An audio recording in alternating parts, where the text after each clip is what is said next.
जय भवानी, जय महाकाल, जय माई की।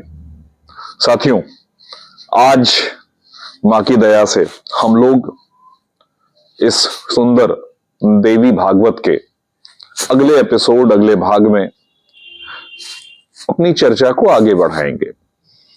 भगवती की दया से ये सुंदर दैवीय सारस्वत नवरात्र चल रहा है। अगर इस नवरात्र के विषय में थोड़ी सी चर्चा आप लोगों से करना चाहूंगा। जैसा कि आप लोगों को मालूम है कि जो सिस्टम या कहिए सामान्य जन या सामान्य समय में पूर्व काल में सिर्फ दो नवरात्रों की सामान्य जन में चर्चा होती आई है, एक अश्विन का, दूसरा चैत्र का।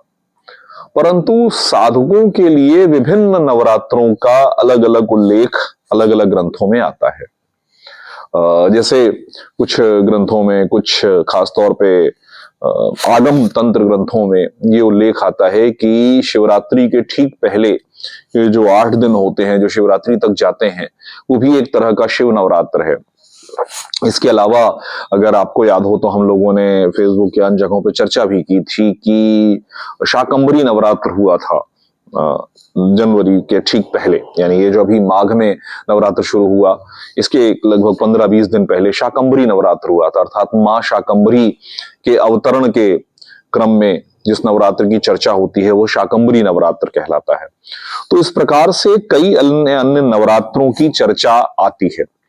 पर अभी जिस नवरात्र में हम लोग हैं, यानी जिसे माघ शुक्ल पक्ष प्रतिपदा से प्रारंभ हुआ, अगर आप उसको ध्यान से देखें तो उसमें 3 बड़े महत्वपूर्ण सोपान मुझे दिखाई देते हैं। मैं ऐसा नहीं कह रहा हूं कि शास्त्रों में उल्लिखित है, परंतु कल जब इस संदर्भ में चिंतन कर रहा था तो एक विषय सामने आया, तो मुझे लगा कि मैं आप लोगों से इस कथा के संदर्भ में चर्चा करूं।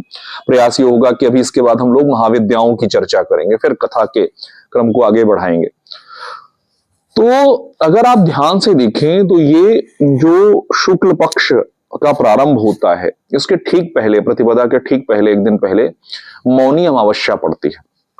मौनी अमावस्या जिसके निहितार्थ में है मौन की बात है। अगर आप ध्यान से देखें, खासतौर पे हम प्रयाग वाले जानते हैं, प्रयाग से बाहर बहुत ज्यादा लोगों को पता नहीं कि कल्पवास की परंपरा है। कल्पवास की परंपरा यानी यहाँ पर ऑलमोस्ट पूरे भारतवर्ष से लोग आते हैं जो माघ मास पूरे, माने माघ कृष्ण पक्ष प्रतिपदा से लेकर अभी जब माघी पूर्णिमा आएगी तब तक, इन लगभग 30 दिनों तक वो प्रयाग में गंगा के तीरे यानी गंगा के तट पर रेती में कैंप में रहते हैं, और जिसे हम लोग कल्पवास कहते हैं।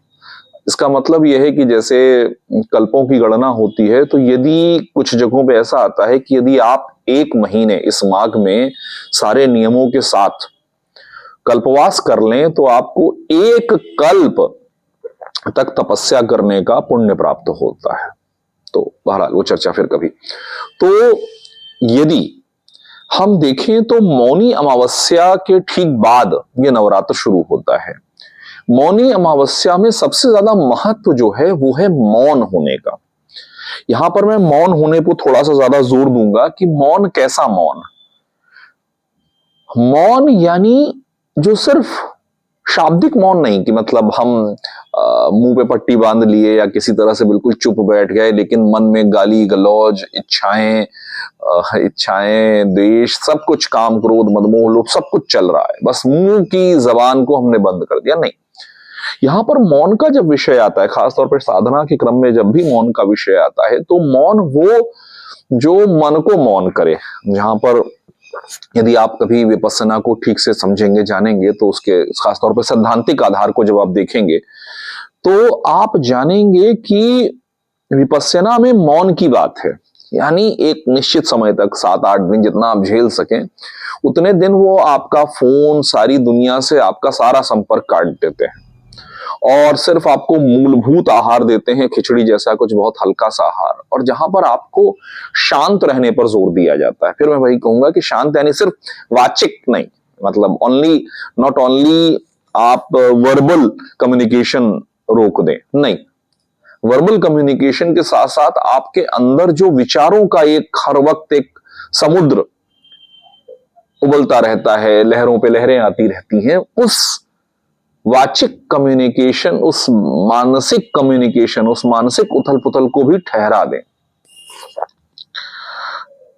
अगर आप ध्यान से सोचें और समझें तो मौनी अमावस्या के निहितार्थ जो है वो उसी मौन की बात है, उसी विपस्सना की बात है।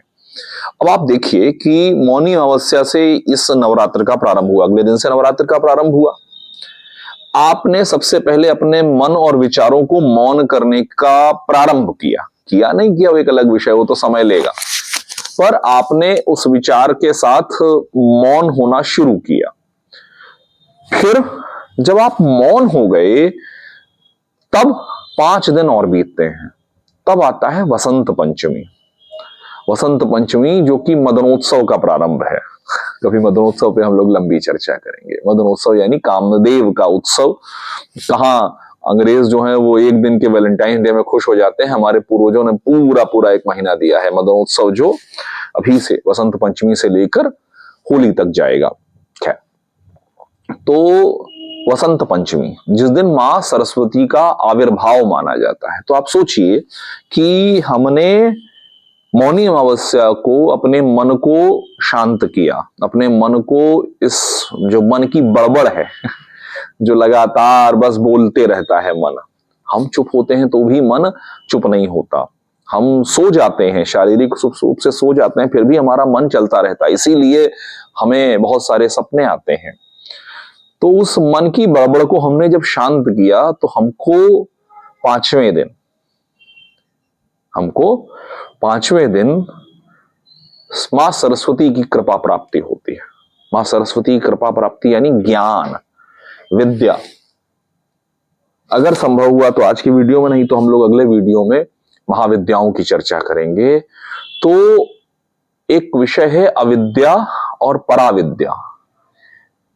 उस संदर्भ में मैं इसको देखना चाहता हूं कि हमें विद्या की प्राप्ति होती है। कैसी विद्या की? जो ब्रह्मा जी का अनिवार्य अंग है, जिनसे ब्रह्मा जी पूर्ण होते हैं, उन ब्रह्मा जी का एक अनिवार्य अंग है मां सरस्वती। उनका आविर्भाव होता है हमारे हृदय में। कब? जब हमने अपनी मन की बड़बड़ को शांत कर लिया और जब हम उस ज्ञान को हृदयंगम कर लेते हैं, माने हृदय में स्थापित कर लेते हैं उस सत्य वास्तविक ज्ञान को, तब आती है सप्तमी, जिसे अचला सप्तमी कहते हैं। सूर्यदेव की बड़ी प्रिय तिथि है, अभी आने वाली है। अगर आप में से किसी को भी सूर्यदेव की किसी भी तरह की समस्या हो, इस बार तो संयोगवश ये रविवार को ही पड़ रही है, तो अचला सप्तमी को जहां कहीं पर भी हैं, स्नान कीजिए, किसी नदी में, बहती हुई नदी में स्नान कीजिए, सूर्यदेव को अर्घ्य दीजिए, नदी में बैठकर सूर्यदेव का नाम जप कीजिए। सूर्यदेव के 12 नाम इत्यादि हैं, उनका नाम जप कीजिए। अगर गुरुमुख से गायत्री मंत्र प्राप्त है तो उस नदी के अंदर बैठकर गायत्री मंत्र जप कीजिए। तो उसके बाद आती है अचला सप्तमी। अचला सप्तमी, और अचला सप्तमी का शाब्दिक आप देखिए, अचल जो स्थिर कर दे, चल यानी जो चलायमान, जो बदलता रहे, मन की तरह जो बदलता रहे, वो है चलायमान, वो है चल। लेकिन अचला सप्तमी किसकी है? सूर्यदेव की। तो हम सूर्यदेव की तरह स्थिर मना हो जाएं। कब होंगे? जब हमने उस दिन मौनी अमावस्या से मौन होने की प्रक्रिया का प्रारंभ किया हो, हमने पिछले 6 दिन उपवास साधना करके अपने मन और शरीर को स्वच्छ किया हो, तब हम स्थिर मना हो सकते हैं, तब हम अचल हो सकते हैं। और एक बार हमारा मन अचल हो गया, ज्योतिष में, जैसे मैं कई बार आपको बताता हूं कि ज्योतिष से किस तरह से मैं इनको जोड़ता हूं, कि ज्योतिष में सूर्य को आत्मा कहा गया है। चंद्रमा हमारे मन है तो सूर्य हमारी आत्मा है। और जब आत्मा अचल हो जाएगी, आत्मा स्थिर हो जाएगी, तो आगे चलकर हमको माघी पूर्णिमा के दिन आगे बढ़ने की यात्रा का प्रारंभ हो सकता है। मन किसी सही दिशा में चल सकता है। आज हम लोग इस गुप्त नवरात्र की चर्चा तक ही स्वयं को सीमित रखेंगे। प्रयास रहेगा कि आगे हम लोग महाविद्याओं के क्रम की भी चर्चा कर लें, फिर हम लोग कथा में आगे बढ़ेंगे। आप सभी का बहुत बहुत धन्यवाद। साथ रहिएगा।